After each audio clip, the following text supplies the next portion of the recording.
So today's the last day before I head off to a Vipassana retreat tomorrow morning. It's basically a 2,500-year-old Buddhist practice where I'll be isolated from the world for 10 days, silently meditating. There's no technology, there's no cell phones, there's no writing books. You're not supposed to bring pens to write anything down. It's just 10 days of being in an environment most suitable for self-reflection and introspection.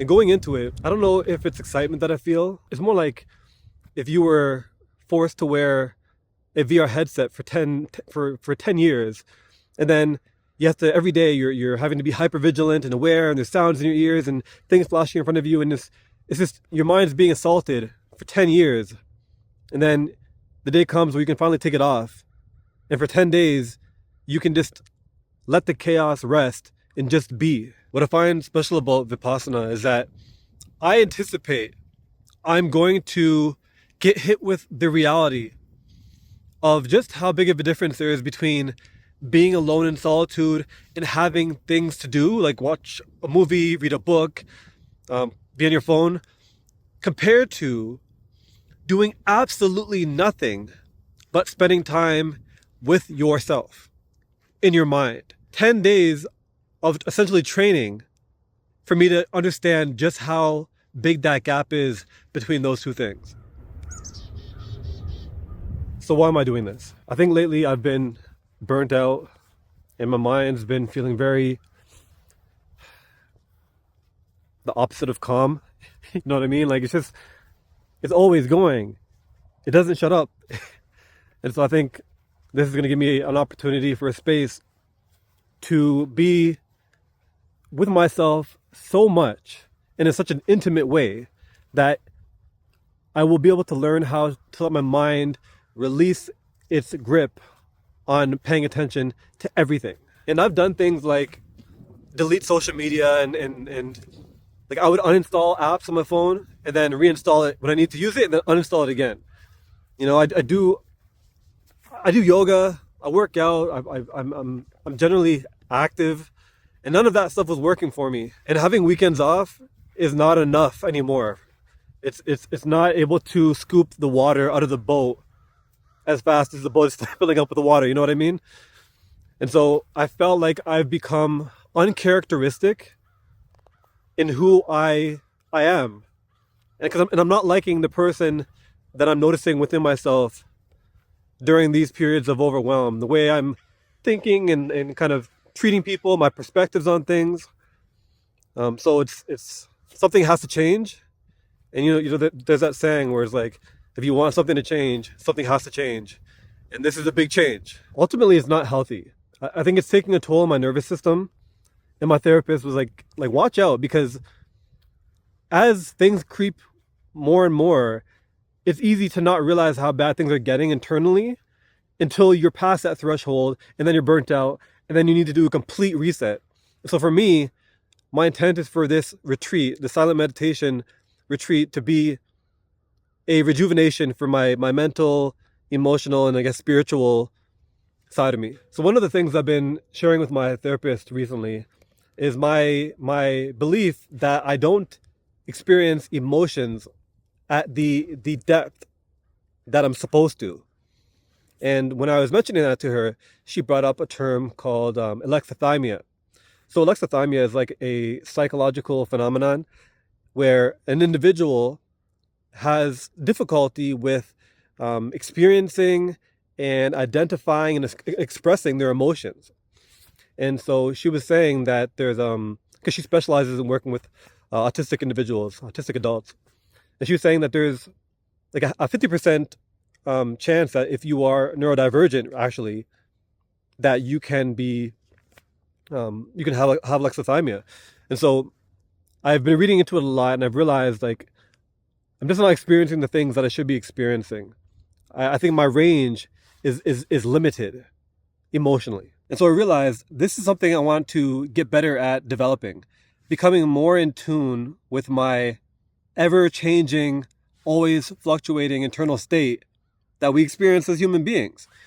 And I want to be able to bring more clarity to them so that I can distinguish between them and notice them as they're transitioning and not long after they're already here being experienced directly. I realized what I need to do to really take myself from an intermediate level to an advanced level with anything is to completely indulge myself in that thing. That was true of Spanish, and that's true of self-observation and presence and internal awareness. And so I'm looking forward to this because, I mean, how often do you get to completely remove yourself from the artificial world of society, go completely off grid, and then have 10 days where for much of your waking hours, you're simply meditating and you're learning how to do it the proper way, to where it takes 10 days to really develop the skill set. But what I'm looking forward to most is the unknown. 10 days is a very long time to spend in your own mind, largely in a meditative state. So there's an element that I don't know I'm going to experience, but I do know I'm going to come out of this with a change in perspective, a change in awareness, a deeper connection with the moment, largely being like me in the things that are actually here right now, not in the past, not in the future, but at this very split second in the present. Funny enough, the way I feel about heading into this tomorrow is very similar to how I felt when I did a 5-day water fast a few years ago, where I consumed nothing at all except water for 5 days.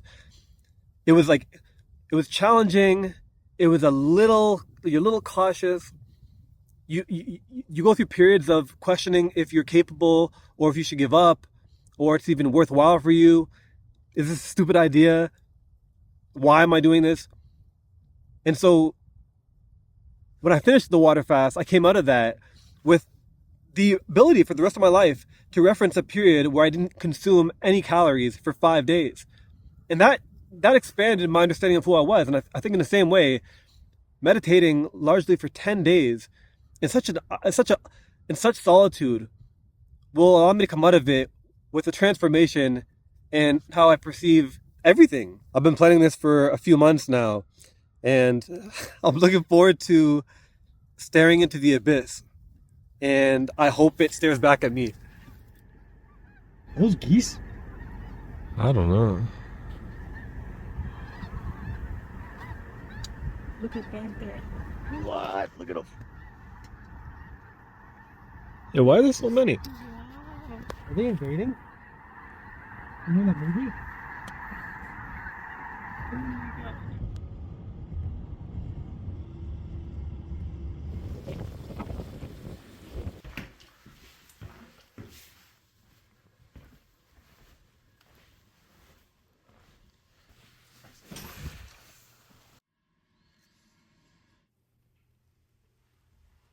I just arrived at the location where the Vipassana practice is going to be held at.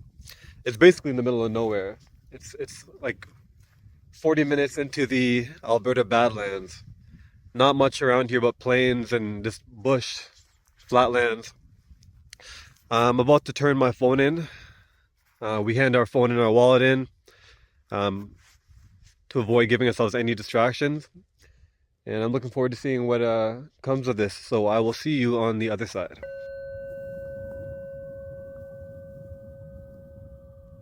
So I've completed the 10 days silent meditation, Vipassana. I just got back a day and a half ago. Took some time to reflect. So I just want to share with you kind of what the experience was like, my takeaways, what the going through the 10 days of meditation looked like, and to share. So first of all, I purposely didn't look too much into it because I didn't want to set any expectations. So you get there, you take a vow of silence. So for 10 days, there's no communicating, there's no gesturing at like your fellow students. The only people you talk to are the teachers or the teaching assistants. If you need help with something, but no general conversations. There's a schedule every day. You wake up at 4 a.m. via gongs. The gongs signal the transition to another, state, I guess. 4:30, meditation begins. And then ultimately throughout the day, there's breaks between meditation sessions, and there are, time to, eat breakfast and lunch. But ultimately, there's 11 hours of meditation a day for 10 days in absolute silence. And the thing I really appreciated about it is that the environment is perfect for self-observation, right? Intentionally. Because you have your assigned rooms where you can do things by yourself, but it's like a dopamine detox plus a talking detox. Like there's really no stimulation involved. You're handing in your wallet, you're handing in your phone, you can't bring books, you can't bring journals to write. And for me, that was a big one because I'm like, okay, I can handle getting rid of technology, but I'm going to have a lot of time to myself. I'm going to have a lot of perspective shifts and insights and thoughts, and I want to write it down so I can reflect on it later. None of that. And so the question becomes like, what do you do when you're meditating so much, eating is set aside, and then there's little pockets of time to do like rest, whatever you want. And I found myself questioning, like, what do you want to do when you have time, but you really can't do anything that's stimulating? You just don't have access to anything. You've already meditated, so you don't want to do that. You could sleep, but it's not a lot of time, 40 minutes. And they didn't specifically talk about that, but I think that was also a part of the experience. So what do you do when it's just yourself and there's nothing to use as a tool to create stimulation? Just being by yourself and just observing. This is my takeaway. Just being by yourself, you're observing. All of a sudden, the sounds I was hearing, because we were 3 hours away from any major city, out in this like the prairies of Alberta. So I go outside, I do little walks, I look at the bark on trees, I'm listening to all these different sounds within nature. There's no humming of roads in the background or cars. So this is an interesting experience. I think one of my takeaways, I guess just to give you an overview of what my view of the takeaway is that as human beings, we are living biological creatures. So like our body is nothing but constantly moving parts. Not just like on the bacteria and cellular level, but on the subatomic vibration type level. And because we always have sensations, we're always experiencing these things. Now we might not be observing it, but that's the point of meditation and developing this technique that they teach over the 10 days, is that you're developing the ability to observe yourself at a deep level, to refine and sharpen your self-awareness, to be able to experience these sensations. Because the way it works is, the way I see it, is that we have sensations, and sensations lead to reactions. A lot of time, blind reactions, whether it's something as simple as being itchy and just going and scratching, or someone saying an offensive word to you and all of a sudden it generates these emotions and then you react as a result. We all have sensations all throughout the day that cause us to react, and those reactions often are a result of either craving or being compelled towards something, or in the direction of having an aversion to something or interact with something. Pleasures like scratching an itch, like eating too much food, like someone saying, on the street, saying something to you, "Hey man, F you," and then all of a sudden it's like you wanna interact, or at least me. There's a certain element where it's like who are you to say that to me, and interact, and it's all about craving a certain feeling or having an aversion to a certain feeling. And so the teaching of Vipassana, they're saying either of those extremes leads to misery. You can never find peace if you find yourself constantly craving something towards something or having an aversion away from something. Those are two extremes of a spectrum. And what you want to do is develop the ability to become aware and observe these sensations that develop in your body through all these experiences early on, so that it doesn't reach a point where you're blindly reacting to them, which ultimately leads to misery. What you want to do is be on that spectrum where those are the two extremes, like craving and aversion. You want to be in the middle. You want to be at a place where you have a balanced mind, what they would call equanimity. Because equanimity, a balanced mind, is the only place that can lead you to peace. A lot of cultures would refer to as enlightenment. It's this balance where you're kind of like unfuckwittable is what I view it as, where nothing can shake you off of your balance. Because for something to shake you, you have to catch you off guard. But through meditation, you observe the sensations that your body at such a small level. It's kind of like, how can a house be burned down if you're constantly able to monitor for sparks? If you're constantly monitoring for a catalyst then that catalyst, that spark, can't turn into a flame, which can't begin to burn anything, which can't destroy. And so it made a lot of sense to me. And so the 11 hours a day of meditation over the 10 days, as well as the discourse from the teachers that are guiding you in how to develop this technique, they're layering it. Every day, you start off with something very fundamental. In this case, your breathing, just being aware of your breath, right? Everyone kind of associates that to meditation. I certainly did when I started.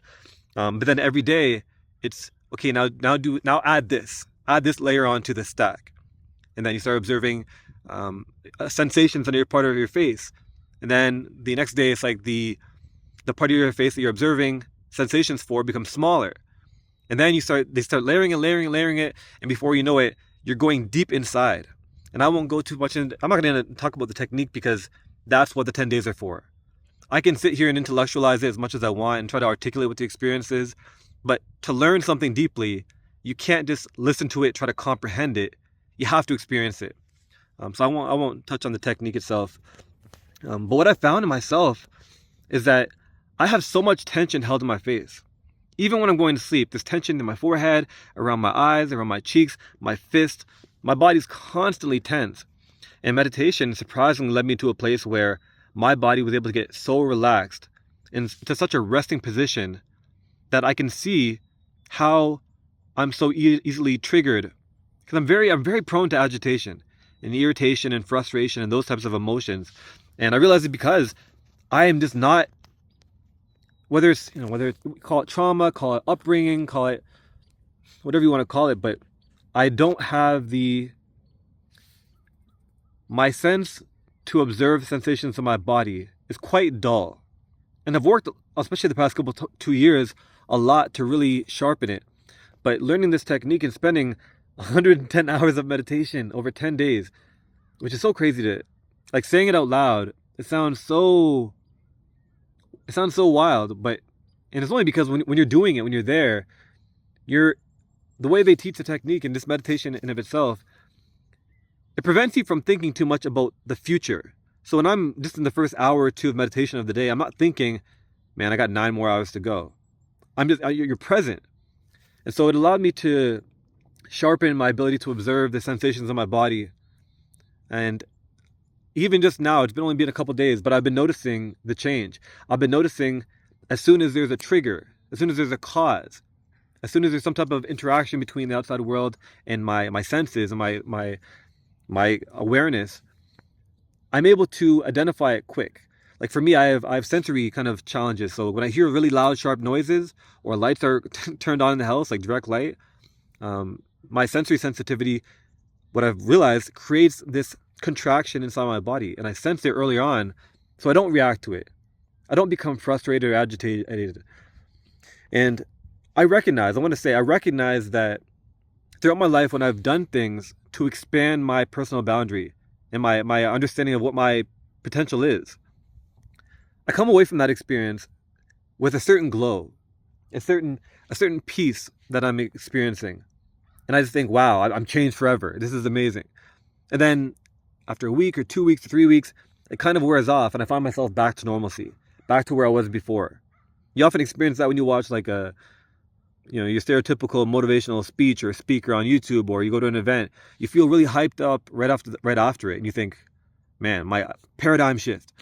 And then over time, you lose it. And I'm trying to be very understanding that there's a possibility for this. But the reason I think it's not going to happen the way all these other things happened is because meditation is a practice.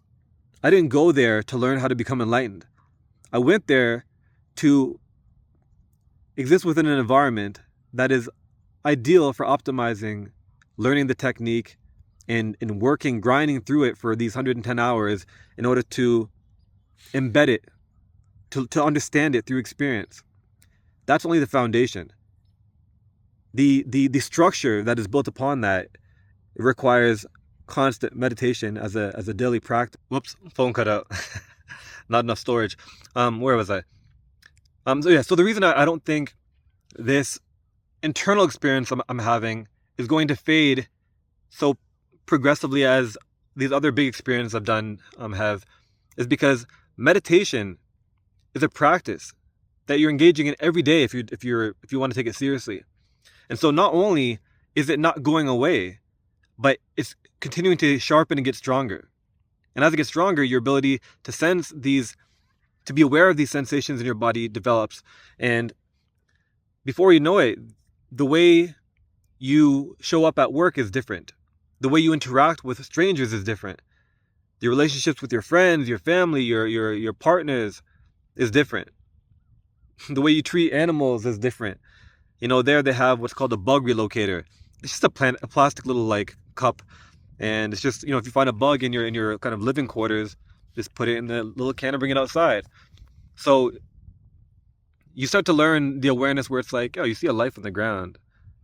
It's still a life, and you have the ability. If you have the ability to bring a sense of well-being to it, I guess through being alive. Why not do that? Why not take a moment of your day to do that? And of course, that in of itself might not make a big difference. However, the awareness you develop through the meditative practice does.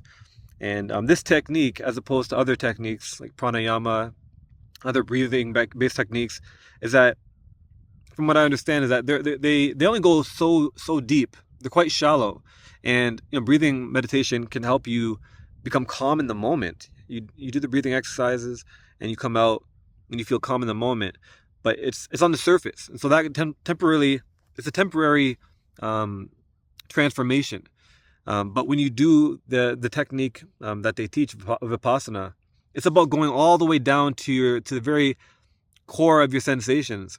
Vipassana meditation is about going to the roots of what causes anything other than peace, and then uprooting from there, developing a very deep awareness.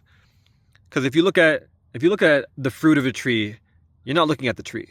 If you're looking at a leaf on a tree, you're not looking at the tree. The branch, you're not looking at a tree. The whatever the hell this is of the tree.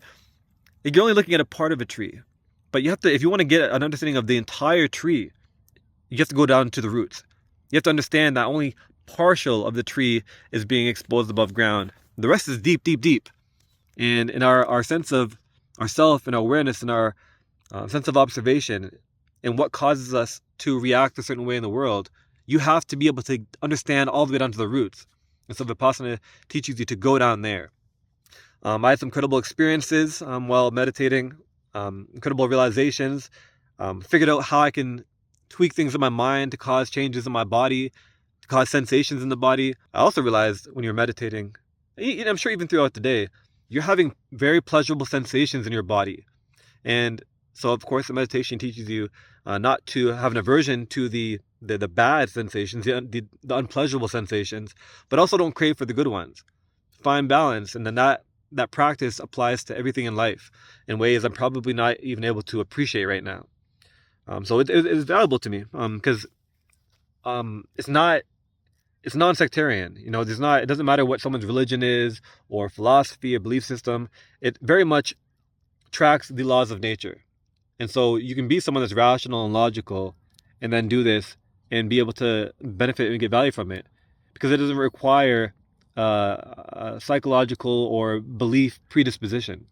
And so I would recommend it to anybody. I've done a lot of things in my life to challenge myself and grow and develop. I've done therapy. I've traveled to very uncomfortable places. I've done 5-day water fasts. I've jumped out of airplanes. I've swam 80 meters under the ocean. I read a lot of books. I spend a lot of time in self-reflection. I purposely make videos where I'm exposing and sharing my insecurities and my vulnerabilities and my uncertainties and my thoughts, and being completely genuine. I have a lot of amazing friends, a great partner, and all these things have added value to my life. And this is one of my most important recommendations to people going forward, because a lot of those things, they are dependent on something else. They require you to have money. They require being around a certain person. They require you having access to certain professionals.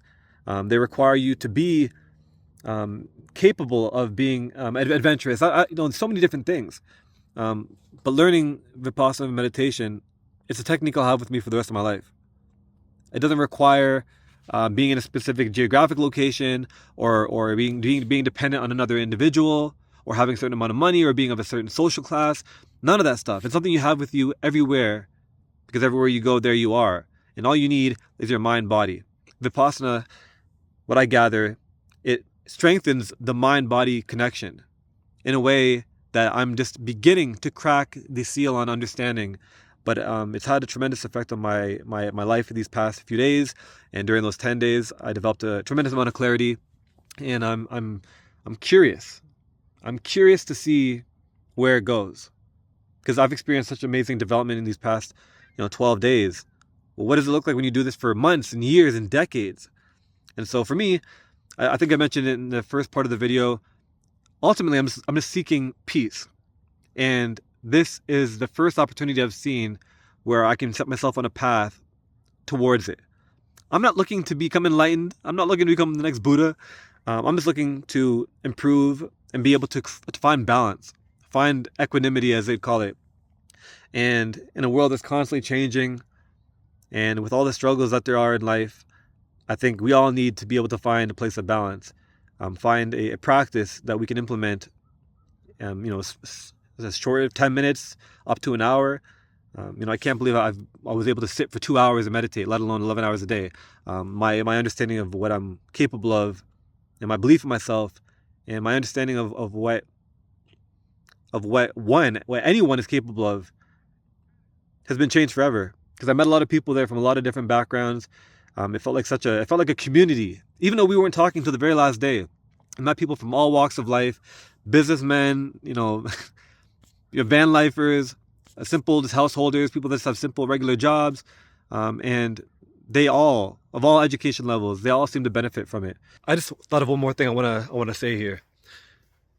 The Vipassana retreat was one of, if not the most challenging experiences of my life.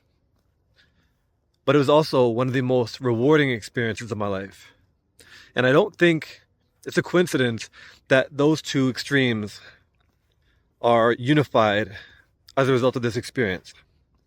And so if you are curious about it and you decide to go, just understand that you'll be challenged on not just a physical level, but a mental and emotional one, maybe even a spiritual one.